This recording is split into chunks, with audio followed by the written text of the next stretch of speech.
शांताकारं भुजगशयनं पद्मनाभं सुरेशं विश्वाधारं गगनसदृशं मेघवर्णं शुभांगं लक्ष्मीकान्तं कमलनयनं योगिविरधानगम्यं वंदे विष्णुं भवभयहरं सर्वलोकैकनाथं। जय श्री हरि विष्णु, जय श्री राधे कृष्ण। आप सभी का आपके अपने YouTube channel BK Mishra present में बहुत बहुत स्वागत है। आइए आज आप सब सुनेंगे सफला एकादशी व्रत की कथा। आप सभी भक्तों को सफला एकादशी व्रत की ढेर सारी शुभकामनाएं। आप सभी के जीवन में लक्ष्मी नारायण की कृपा से आप सभी को सभी प्रकार के सुख और समृद्धि की प्राप्ति हो। पौष मास कृष्ण पक्ष की एकादशी को इसे सफला एकादशी के नाम से जाना जाता है। जो भी भक्त सच्ची श्रद्धा के साथ नियम और निष्ठा के साथ सफला एकादशी का व्रत धारण करते हैं, इस दिन भगवान विष्णु, माता लक्ष्मी और भगवान विष्णु के नारायण स्वरूप की पूजा करते हैं, कथा श्रवण करते हैं, व्रत में नियमों का पालन करते हैं, रात्रि जागरण करते हैं, तो इस व्रत के प्रभाव से व्यक्ति के महानतम पाप नष्ट हो जाते हैं तथा यह सभी कार्यों में सफलता को प्रदान करने वाली है और इस पृथ्वी पर सभी प्रकार के सुख और समृद्धि को प्रदान करने वाली है और अंत में भगवान विष्णु के धाम की प्राप्ति होती है। तो आइए सुनते हैं सफला एकादशी व्रत की कथा। अगर आप एकादशी व्रत के उपलक्ष्य में ब्राह्मण दक्षिणा, अन्नदान, वस्त्र दान आदि के लिए देना चाहते हो तो आप अपने श्रद्धा और सामर्थ्य के अनुसार हमें डिस्क्रिप्शन में जाकर के वहां से गूगल पे, फोन पे या अकाउंट नंबर के माध्यम से आप अपने श्रद्धा और सामर्थ्य के अनुसार हमें ब्राह्मण दक्षिणा प्रदान कर सकते हैं। तो बोलिए प्रेम से भगवान विष्णु की जय, माता लक्ष्मी की जय, एकादशी माता की जय, सर्वदेवी देवता की जय। सफला एकादशी व्रत कथा के अनुसार एक बार महाराज युधिष्ठिर ने भगवान श्री कृष्ण से कहा कि हे भगवान, हे नाथ, पौष कृष्ण एकादशी का क्या नाम है और इसके व्रत की क्या विधि है और उस दिन किस देवता की पूजा की जाती है, कृपा कर विस्तार सहित हमसे कहिए, मेरी सुनने की बड़ी इच्छा है। युधिष्ठिर के ऐसे वचन को सुनकर भगवान श्री कृष्ण बोले कि हे पांडु नंदन, पौष कृष्ण एकादशी को सफला एकादशी कहते हैं। इसके देवता नारायण हैं। इस एकादशी को इन्हीं की पूजा होती है। नारायण दक्षिणा सहित यज्ञों से उतना संतुष्ट नहीं होते हैं जितना कि एकादशी व्रत सहित रात्रि जागरण से संतुष्ट हो जाते हैं। जिस प्रकार देवताओं में विष्णु, मनुष्यों में ब्राह्मण, नागों में शेषनाग, पक्षियों में गरुड़ श्रेष्ठ माना गया है, उसी प्रकार व्रतों में एकादशी व्रत श्रेष्ठ है। एकादशी का व्रत करने वाला धन्य है और मेरा भी पूज्य है। मैं भी उसकी पूजा करता हूँ। सफला नामक इस एकादशी में ऋतु में उत्पन्न होने वाले प्राप्य फलों से भक्ति पूर्वक नारायण की पूजा करनी चाहिए अथवा नारियल, नींबू, अनार, सुपारी, लवंग आदि अर्पण कर धूप एवं दीप दान करना चाहिए। षोडशोपचार पूजा सहित रात को नृत्य एवं कीर्तन कर जागरण भी करना चाहिए। एकादशी व्रत के समान जो यज्ञ का पुण्य फल है वह किसी और दूसरे व्रत का फल नहीं है। 5 वर्ष तप करके जो पुण्य फल प्राप्त होता है वह पुण्य फल इस सफला नामक एकादशी व्रत के करने से प्राप्त हो जाता है। हे महाराज युधिष्ठिर, अब आप सफला एकादशी व्रत की कथा को सुनिए।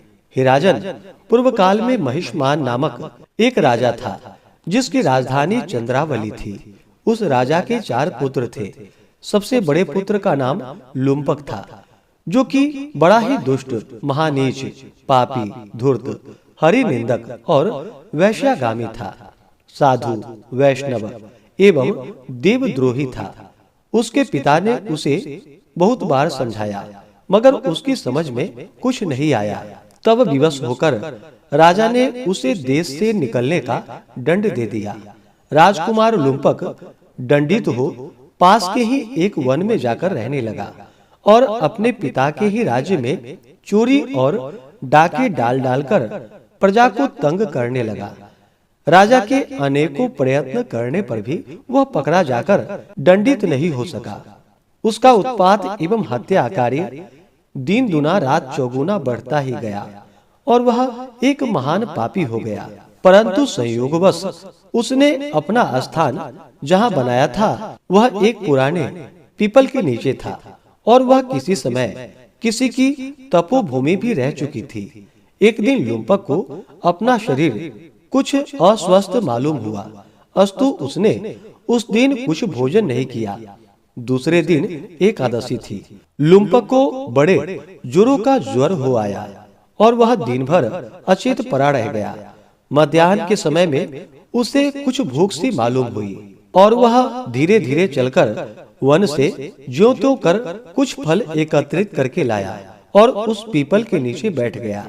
थकावट से उसका शरीर पुनः भारी हो गया था और फलों को खाने की इच्छा ही नहीं हुई। तब उसने उन फलों को उसी पीपल के जड़ में रखकर कहा कि लीजिए वासुदेव भगवान, अब यह फल आपको ही अर्पण है।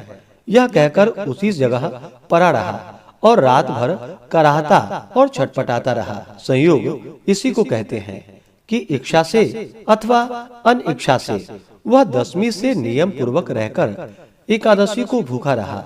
संध्या समय ऋतु फलों को श्री वासुदेव को अर्पण कर रात भर जागता रहा। इस महानतम पुण्य से उसके आज तक के समस्त पाप जलकर भस्म हो गए और उसके हृदय में ज्ञान का प्रकाश उदय हो गया। उसी समय एक सुंदर घोड़ा अनुपम और दिव्य साजों से सजा हुआ उसके सामने आकर खड़ा हुआ। राजकुमार लुम्पक घोड़े को देख ही रहा था कि उसके कानों में साफ साफ सुनाई दिया कि हे राजकुमार, कल संध्या समय तुमने एकादशी व्रत करके ऋतु फलों से मेरी पूजा जो की थी उसके पुण्य फल से तुम्हारे सभी पाप नष्ट हो गए हैं, साथ ही तुम्हारी प्रकृति भी बदल गई है।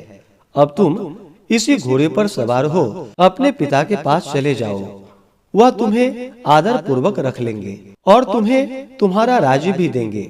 राजकुमार लुम्पक ऐसी आकाशवाणी को सुनकर परम प्रसन्न हुआ और तत्काल ही दिव्य दिव्य वस्त्राभूषणों से भूषित हो घोड़े पर चढ़कर अपने पिता के पास जाकर उन्हें प्रणाम किया और अपना सारा का सारा वृतांत उनको कह सुनाया। राजा अपने पुत्र के ऐसे वचन को सुनकर और उसे परम तेजस्वी जानकर अत्यंत प्रसन्न हुआ और शीघ्र ही घर बाहर का सारा बंदोबस्त कर राज भी उसके हाथों में सौंप दिया। राजकुमार ने अत्यंत निपुणता के साथ अपना राज्य संभाला। प्रजा संतुष्ट हो गई। राजा हर मास की एकादशियों का व्रत नियम पूर्वक करने लगा और अनेकों पुत्रों का पिता हो अंतकाल में स्वर्ग जाकर आनंद करने लगा। हे राजन, इस प्रकार जो कोई भी इस सफला एकादशी का व्रत करता है उसके सभी मनोरथ पूर्ण हो जाते हैं। तो बोलिए प्रेम से भगवान विष्णु की जय, माता लक्ष्मी की जय, एकादशी माता की जय, भगवान श्री कृष्ण की जय, सर्वदेवी देवता की जय। इस बार सफला एकादशी का व्रत जो कि 26 दिसंबर 2024 दिन गुरुवार को है। एकादशी तिथि प्रारंभ समय 25 दिसंबर 2024 दिन बुधवार रात्रि 10:30 और एकादशी तिथि की जो समाप्ति है वह 26 दिसंबर 2024 दिन गुरुवार रात्रि 12:45। एकादशी व्रत का जो पारण किया जाता है वह पारण हरिवासर समाप्त होने के बाद किया जाता है।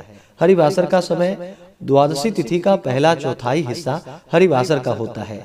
तो द्वादशी तिथि प्रारंभ समय 26 दिसंबर 2024 दिन गुरुवार रात्रि 12:46 और द्वादशी तिथि की जो समाप्ति है वह 27 दिसंबर 2024 दिन शुक्रवार रात्रि 2:27। व्रत का पारण 27 दिसंबर को किया जाएगा। पारण का समय सुबह 7:12 से सुबह 9:16 तक सफला एकादशी व्रत का पारण किया जाएगा। सफला एकादशी व्रत का पारण गोमयेन पारणम, गाय के गोबर से व्रत का पारण है। यह संभव ना हो पाए तो आप जल, फल या तुलसी दल से व्रत का पारण करें। अगर आप सब एकादशी माता की आरती को सुनना चाहते हो तो चैनल पे वीडियो अपलोड है या चैनल के इन स्क्रीन में भी वीडियो का लिंक दिया गया है। आप वहां से एकादशी माता की आरती को श्रवण कर सकते हैं। तो आशा करता हूँ कि यह जानकारी आपको अच्छा लगा हो। ऐसे ही ज्ञानवर्धक जानकारियाँ प्राप्त करते रहने के लिए, दत्त पूजा के बारे में जानने के लिए, कथा को सुनने के लिए चैनल पे अगर आप पहली बार आए हैं तो चैनल को लाल बटन दबा करके सब्सक्राइब करें। साथ में बेल आइकन घंटी को दबाएं ताकि आने वाली वीडियो का नोटिफिकेशन आपको समय से मिलता रहे। वीडियो को लाइक करें, शेयर करें। सुखी रहें और स्वस्थ रहें। जय श्री राधे कृष्ण। धन्यवाद।